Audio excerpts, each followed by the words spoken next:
welcome. I'm here today with Nagesh, who is a very accomplished marathon runner. And I want to start out by asking you, how did you get started with running? I don't know if I'm accomplished, but I can definitely say that I've been running for some time. I enjoy it. I started this way back when I was coming close to 40 years, and I thought I should give a present something to myself. And it all started there. I always wanted to run a marathon, but did not know how or whatever it was. I didn't even know then that marathon was 26 miles. So it so happened that my wife runs a dance studio, and I was chatting with one of the parent out there. Uh, she actually was planning to sign up and had actually signed up. Actually, and I was talking to her. She said, "Why didn't you sign up?" The same day, I had the opportunity. There was a charity organization which they had openings in Chicago. It was 2011, so they had an opening, and so I signed up. I was supposed to raise some money. I said that was a good cause, and that's my journey, how it started. So thanks to my friend Anu who helped me there, and basically that's how I got into running a marathon and started to train with a group. So I didn't know how to train, or so they helped me with some plan, and I had a few of my running. I started building a relationship with a lot of other people who helped me there. So I was doing my runs on a weekly basis. Unfortunately, I was in Naperville then, and we had a prairie right next to my house, so it helped. So that's how it got started. So I present to myself. And you've done a number of marathons, including New York, Berlin, Tokyo, and pretty incredible, Chicago a number of times. Um, is there one race that you've done that stands out as your favorite? I think Chicago is the best for me because I really like and it was local too. That was one other thing, and the crowd, the way they organized the whole marathon, and I think of all the marathons, it's hard to say, but I still like Chicago the best, especially for the crowd support which you get, and it was local too, so and was easier to get in for me compared to all the ones I did not have to spend a lot of money to go around. Yeah. So You deal with the traveling to Tokyo to run a marathon must have had some challenges. How do you deal with things like being in an unfamiliar place, jet lag, and all of that? uh, I'm I'm used to traveling a little bit, not as much, but I'm used to traveling. So it was so what one of the things which we have been trying to do is like especially the Tokyo one, we made it as a vacation with the family. So spent a couple of days before to get adjusted to the local time zones. Mhm. So we traveled a lot around Japan, and after the marathon, my wife had booked all the account I mean, the tickets and stuff. So Mhm. she had booked so well that I had to run from the marathon directly to the airport to catch the flight. It was funny, but anyway, it was a good one. So yeah, we usually try to make this as a vacation, especially the international one. So hopefully I can do that for the rest of the ones which I'm planning to. So, Mhm. So you're trying to do all of the World Masters? yes, yeah, I'm left with two of them. So You've got this year I'm planning to do the London. I was supposed to do last year with the whole COVID thing. It got canceled. So this year it's hopefully it'll happen on October 3rd. So I booked my tickets and everything. So hopefully, crossing my fingers. yeah. So hopefully it'll happen. And we'll all keep our fingers crossed for you. Awesome. Um, so when you said you originally got into your marathon training with a group.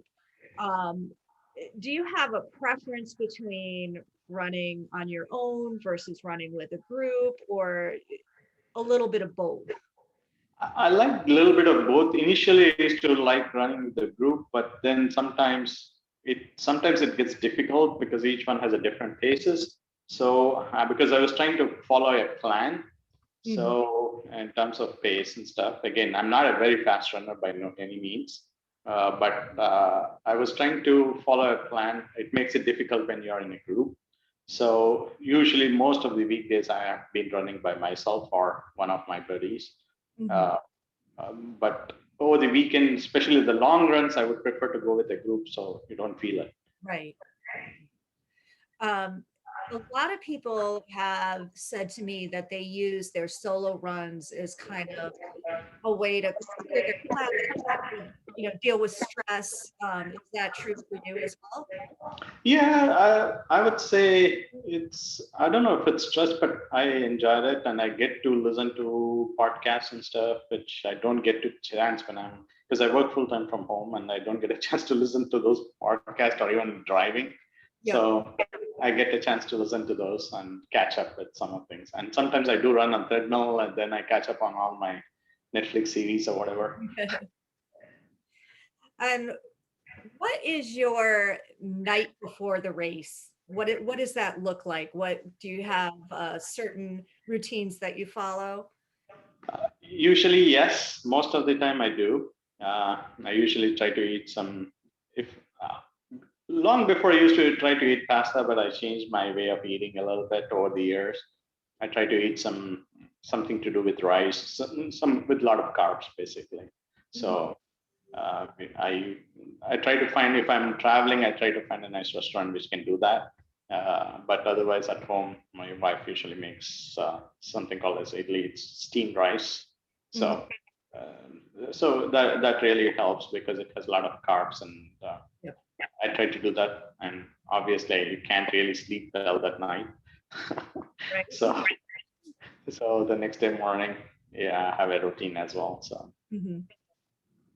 And um, when it comes to shoes and hydration belts and things like that, are you loyal to one brand or do you like to try different things?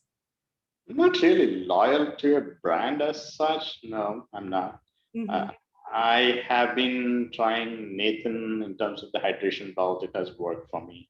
I used to have another one before, but it used to fall off every other time. So I've been using Nathan for the last couple of years. And in fact, I did quite recently in the last 1.5 years or so, I bought a uh, water pack as well. So, but with all the restrictions going on, when you go into the race, they don't allow it anymore. That's Uh, becoming a pain. So, because I try to use my own, I don't try to use the hydration which they provide there. So, I try to carry on my own, so which I'm used to. So, something which I have to look into as well. right. Um, so if somebody finds out that you're a runner, that you've done marathons, and says, "Hey, I'm thinking about trying it," what do you tell them? What advice do you give them? So one of the things, and in fact, a few of my friends here, when I moved to Texas, they are planning to. So I've been trying to help them, not exactly coach them, but at least trying to help them uh, to go through what are the challenges which I had is to follow a plan, be consistent. I would more importantly, anything if said anything else is be consistent. Get the right shoe, don't get injured, stretch. So so that's what I've, and in fact, I've even recommended to join a group for the first marathon. So it helps you to get motivated and you see all the people around. So definitely that has helped me as well. Mm-hmm. And Chicago is such a wonderful place to have your Yeah. first marathon. Yeah. Nothing. And yeah, they have a huge running community in Naperville. So that was a nice one too. So And what would you say that running, other than the physical health related benefits, what would you say that running has brought to your life? oh, a lot actually. So for me, it has brought me discipline. So definitely that's a plus one. And the other thing I can say is I've started to eat right, and I will basically I try to eat much more nutritious food as much as possible. So I try that, and it has helped me at work as well. So because I have a discipline and I know if I have goals, I can just meet any of the goals. So I try to put everything what I do at work as goals as well. So I try to achieve that based on some planning. So that has helped me a lot of planning and being ready, being proactive. Mhm. Right. Well, thank you so much for taking the time to talk to me today and to share your running story. My Um, pleasure. we will all keep our fingers crossed that London happens this year, and I hope you have a wonderful trip. Thank you. And and then Boston, do you have plans for Boston? I do have plans for Boston, but right now I'm not that fast to qualify yet. Okay. So I'm thinking about alternates options. I might go with the charity option. Mhm. Right now, looking into some options as well. So hopefully charity or some sponsorship, but I'm looking into that. But right now, that's the only one left after London. Right. So I'm hoping that that'll be, I can figure out something for that. Great. Well, we are pulling for you. Um, thank you so much again for taking the time with us. Thank you. Nice talking to you.